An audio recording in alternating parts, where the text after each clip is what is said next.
political future than he does their day to day. Well, here is the truth. The death toll from the coronavirus has surpassed 60,000 Americans, and that's why Americans can see what is happening. The president doesn't seem to be focused, though, on what is happening on this deadly pandemic, as much as melting down on his slipping poll numbers. There is reporting from multiple news outlets that President Trump lashed out at his campaign manager after he was given polls that showed him trailing Joe Biden in several key states. Trump was briefed in a series of phone calls last week by his political advisors, including his campaign manager, Brad Parscale, Republican National Committee Chair Ronna McDaniel, and son-in-law, Jared Kushner. His aides, the aides showed the president and his re-election campaign's latest internal polls, which showed him trailing Joe Biden in several key states. Multiple sources familiar with the briefing confirmed to NBC News. One source described Trump as being in a, quote, horrific mood as Parscale walked him through the numbers. On Friday, 2 days after being shown the polls, Trump berated his campaign manager, insisting that the data was wrong and blamed Parscale for the fact that he was losing in the polls. The tense exchange was first reported by CNN and the Washington Post. The Associated Press reports that Trump repeatedly told campaign officials during the heated calls, quote, "I'm not blanking losing to Joe Biden." Yes, you are. According to 5 people with knowledge in a lot of the conversation. Jonathan Lemire, honestly, given the reality of this catastrophe that is gripping the nation, to have a president so focused on this, is he okay?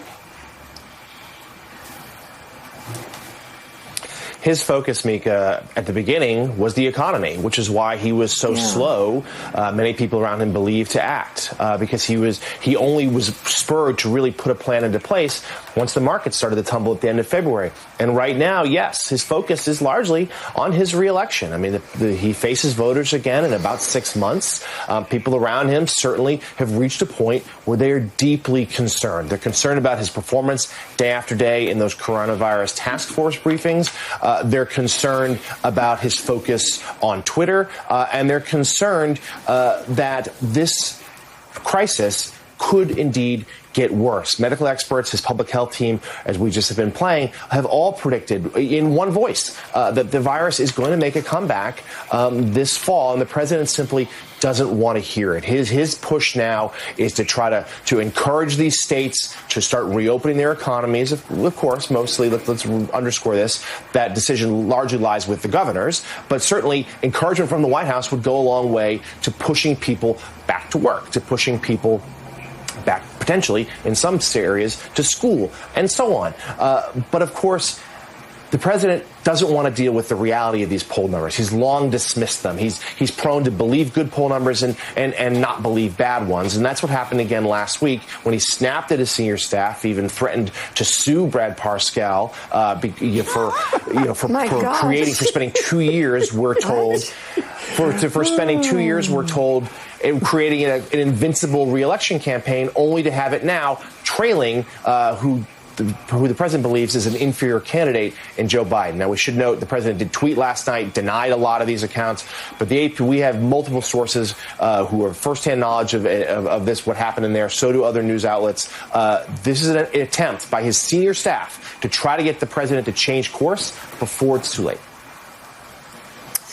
That'd be a fascinating lawsuit, wouldn't it? Casey Hunt, let's look at some of these polls that caused the president to blow up. These are the public polls. Latest USA Today Suffolk University poll shows the president trailing Joe Biden nationally by 10 points. The latest Economist YouGov poll has him trailing Biden by 6 points. The latest Emerson College poll has Trump down 6 nationally as well. Now, looking at the battleground states here, the latest Fox News polls show President Trump trailing Joe Biden by 8 points in Pennsylvania and in Michigan, and by 3 points in Florida. In New Hampshire, President Trump trails by 8. In North Carolina, he's down 5.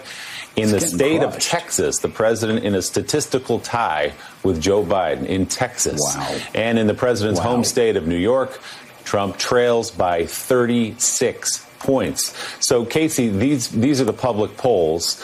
The internal polls, or what Brad Parscale and the campaign team presented last week, according to Jonathan's reporting, NBC's reporting, and a bunch of other outlets, showed Donald Trump these polls. His reaction was not to be concerned and to wonder about what they had to do to change direction, but was to scream and threaten a lawsuit to his campaign manager, Brad Parscale.